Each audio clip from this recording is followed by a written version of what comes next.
Advance గా చేసేస్తారు అని నీ చెప్పడం. రీప్లేస్మెంట్ తర్వాత what is that navigation guided knee replacement అని కొన్ని రోజులు వచ్చింది. అవును. అదే అయిపోయింది. ఇప్పుడు రోబో అని వచ్చింది. ఉమ్, దీని తర్వాత ఆర్టిఫిషియల్ ఇంటెలిజెన్స్. అంటే అందరూ కూడాను ఒక క్వశ్చన్ వేసుకోవాలి.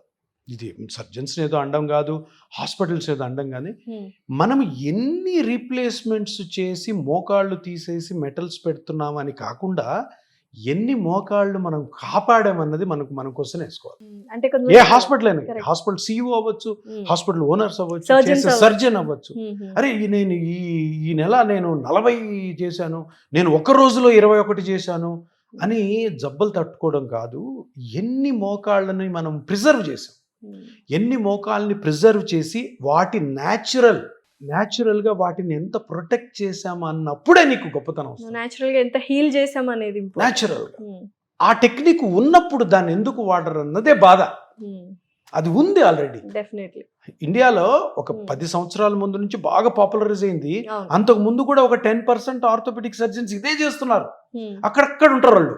ఉమ్, ఓ డిస్ట్రిక్ట్ హెడ్ క్వార్టర్స్లోనో, అది ఢిల్లీలోకి 2-3, బాంబేలో 2, వాళ్ళకి బాగా నమ్మకం ఉంది, కానీ బయటికి రాని